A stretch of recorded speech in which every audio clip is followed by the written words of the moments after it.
Some of the younger subscribers, say younger, that's all relative, I guess, but younger than me, have on a kind of a steady basis for months now. Maybe we're into years now. I don't know how long have I been on YouTube, my God. But a fairly steady question that I get is, what are my personal spiritual experiences, and what kind of insights have they given me? And to be honest, I have, by and large, ignored these requests.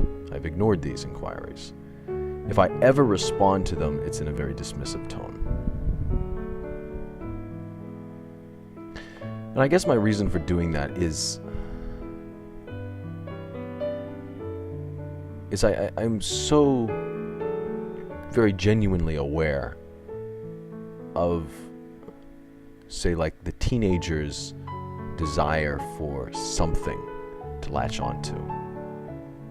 The desire to, I don't know, they grow up and they start learning all these different ideas, and it's like, my God, it's like an ocean of just mad water, and they need something to grab onto, and a lot of people do that early on, and you get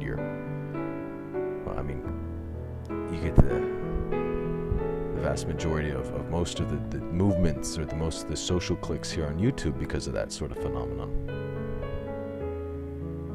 I haven't really responded to it because I don't think anything I talk about depends on personal experiences like that. But recently this question has come up again.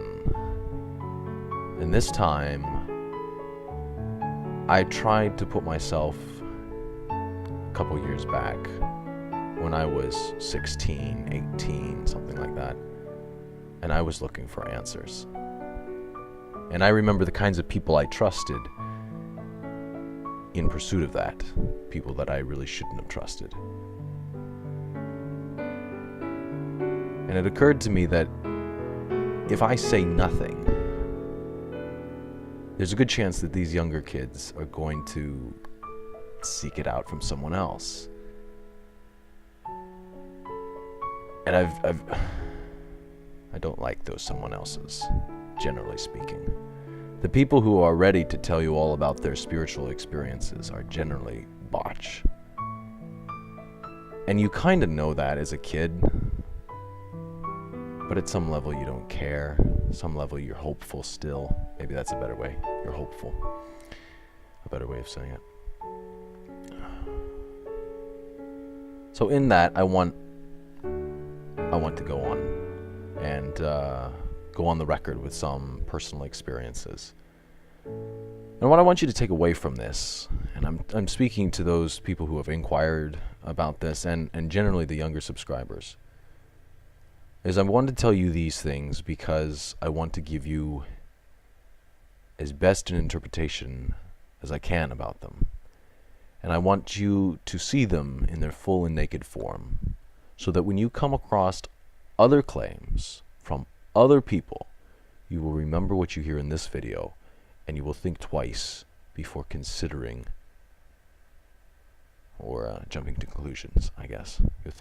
You'll think twice before jumping to conclusions. Well, I started learning about things that generally people don't like to talk about from the age of 14, and it was all because of the internet. Everything from the occult to witchcraft to energy working to different meditation practices to all sorts of things. And as a result of that, the experiences are very widespread. There were out-of-body experiences, astral projections. There was clairvoyance. When I was a kid, I could guess numbers that people would think of When I got older, I could guess different shades of color. I could say, go on the internet, and we could be chatting, and I could say, okay, I have the very color in my mind, and I'm going to go find it for you and send you this picture, and you tell me if this picture is representing precisely the shade of color. There were things moving around on my desk. There were hallucinations of demons in my bedroom. There was sleep paralysis. There were healings. A friend of mine is a skater and had a broken ankle wrapped in an ace bandage for an evening for the swelling to go down before they set a cast. The next morning, he was able to play soccer. People that came out of comas, cancer that alleviated, and a woman who had a long since dead husband felt the husband revisit her.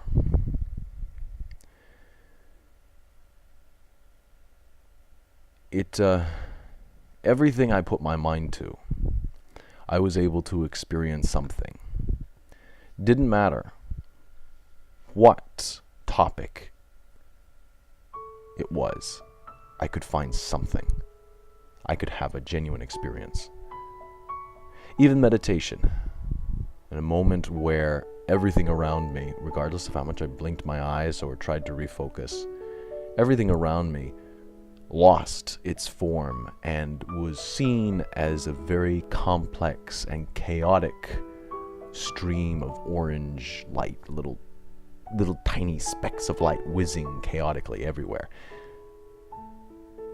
And I was left amidst this apparent chaos, a very profound feeling of connectedness, oneness, and purpose, and meaning, and intention, and whatever else. That no matter how crazy it looked, it all seemed to make sense.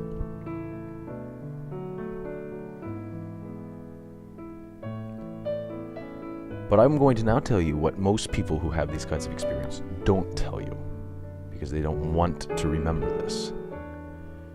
Every one of these experiences was not necessarily genuine.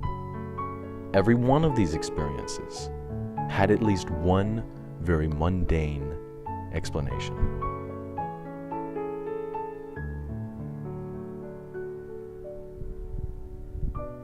You know, a guy in the comments the other day was commenting to that drug video I made, and he and I were tossing some ideas around, and I finally proposed to him what we were dealing with, or what we were talking about in the line, the feeling of being profound is not indicative of truth.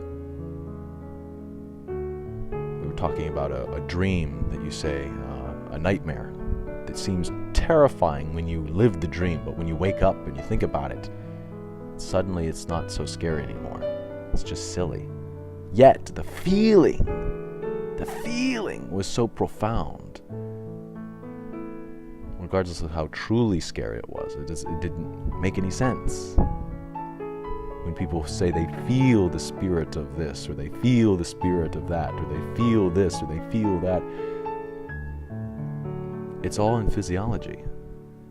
They could crack your skull open right now. So long as they put that electrode in the right spot in your brain, those experiences happen at the flip of a switch. And I know not everyone can experience that kind of laboratory experience. And so they can say, well, mine is different, mine is special, mine is not like that. But I beg you to reconsider.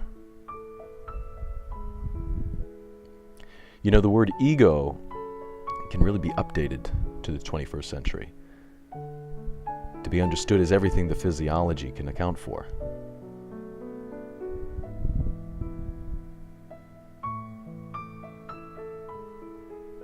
So for all the younger guys out there, I can't help but empathize. I was where you were. You have lots to learn, and there are lots of paths that you will go down and lots of mistakes that you will make.